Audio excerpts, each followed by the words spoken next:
Welcome back to Steve Robb Reviews. Today we got the 828 Toro Power Max on the lift here, and today's review is going to be all about, well, figuring out what's wrong with this thing, because I'm going to show you something on this machine that right from the factory drove me nuts, and that is when you apply the auger in the front, you know, to blow the snow, and the drive traction wheels.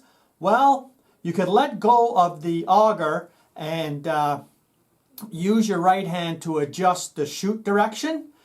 But I'll tell you what, on this particular machine, I've had it for a while now, and it keeps on unclicking and coming off the blower in the front, the auger, and that's very frustrating.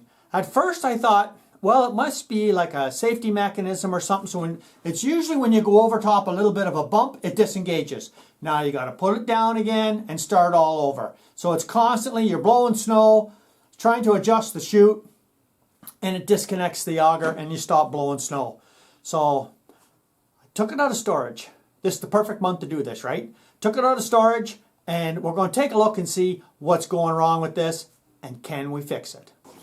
Okay, so let me just demonstrate this for you. This particular lever here, well, that operates the auger in the front to blow the snow. This one over here is for the drive traction wheel. So the whole idea is you push this one down first, then you put this one down, and you see how this one stays up? Now it gives you, the opportunity to adjust your chute in any direction you want. But I just want you to see how high this is sitting up here? Now look over here on this lever right here. Now just watch a little bit of movement at all. See how that goes? Springs it back up. So we'll try that again. Now imagine if you're using the snowblower like I did, and you come over a little bit of bump and your hand might just come off just a bit, and it springs wide open. So I thought, okay, like that's not for me. That kind of stuff, drives me crazy. So let's put it up on the lift and let's see what's going on. Okay, so what you're looking at is the mechanism right underneath the drive wheel. So the drive wheel lever, and as you could see, there's like a cam action here. This plastic part here, when you press down, it lets that part where the spring is attached, this one here, go up. And then when you press on the auger, it brings it down, and you see that little slot? Yeah, see that right there? So now when you press the handle down, well, it's going to line up in that slot, so let's take a look.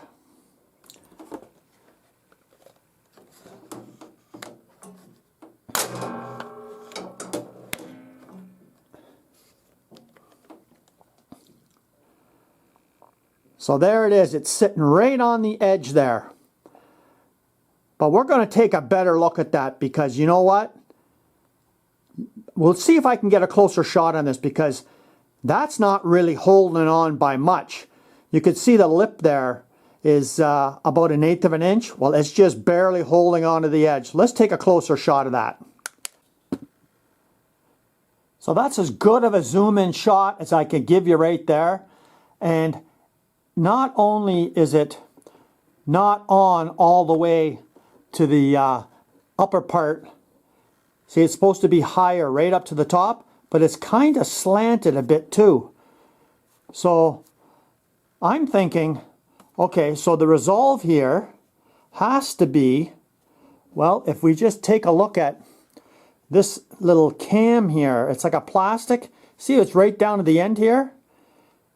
Now, if that was sitting flush, it would allow this to go up more. But it's not. And I looked at the handles, and I looked for any type of adjustment, and I don't see none. So what I'm thinking is, okay, that cam has to be maybe just filed down a bit to allow this to go up higher. Because as you can see, it's not all the way on. It's just like barely holding on. So let's see what we can do with this. Okay, so I noticed something very interesting before I started to do any trimming on this, is just by lowering the drive lever itself. Well, you could see the way the cam action works there. When it gets to the end of the cycle, well, it's not even touching.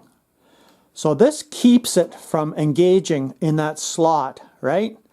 So now I'll go over and I'll put the auger down.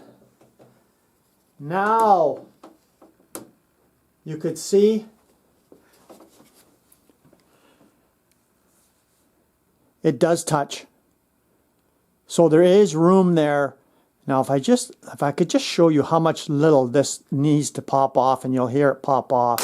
See how easy that was to pop off? So, you know, that little notch and that little receiver part that fits in that notch, well, it's not going in enough. So yeah, I'm going to take a little bit off right there at that corner so that it lets it come up a little bit more. Okay, so I got a light on it there, and you can see how far that is off. So I got a better shot for you here. So I'm going to show you the before and the after. So that's with the handles engaged, and you could see how it's got a long way to go up, right? So let's adjust that, and I'll bring you back. Okay, so I thought I'd take you along with this because I could fit you all in the shot here, hopefully, and show you what I'm going to do. But this is what I went with. My butane hot knife. And as you can see right here, I marked off that little spot there. And this is the spot right there that's got to be taken down. And I looked at it, and even if I take a little bit too much, which I don't want to do because I imagine it would make it harder for it to disengage, but I'm going to take off that right there, which looks like about, well, pretty much 1/8 of an inch. So let's just see how we make out here with that.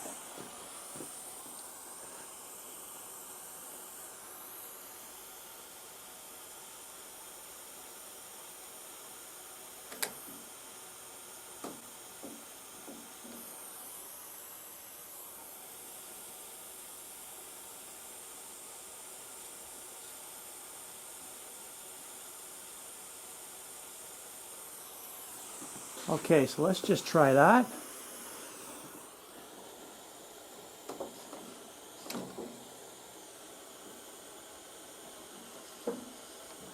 And I have to do it with the lever down to test it, right? Because it doesn't work unless you have the lever down on the other side. So let's do that first.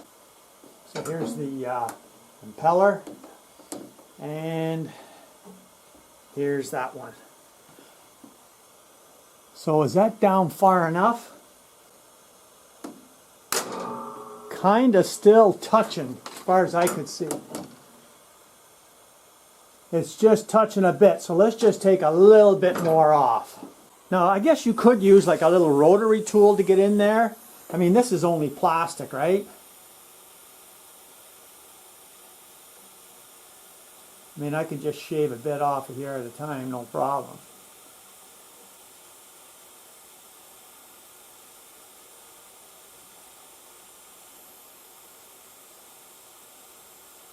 Okay, so I'll let that cool down a bit. Then I'll just take the sharp edges off there with a little bit of sandpaper, and then I'll bring you back. Okay, so let's take a look now. I'll put down the auger first, and then the drive. And let's take a look.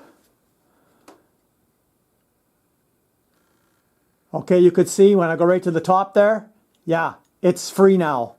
There's a little bit of a gap in there, and it's free. So let's put the machine back down on the ground, and we'll take a look and we'll see if we've reduced the amount of sensitivity, because I'm looking at this little catch on the inside, and it's all the way to the top now. You want to take a look? Let's take a look. Okay, so there you go there. You could see perfectly well there that it's right up to the top there, and you know, it's got all the material that's hooked onto, not just the bottom lip. So let's take a look and see if it's made much of a difference on the handles when you're operating the handles, so it doesn't bump off so easily and constantly, well, drive me nuts. Okay, so we're same as before, and we put down the auger first, and then we put down the drive lever.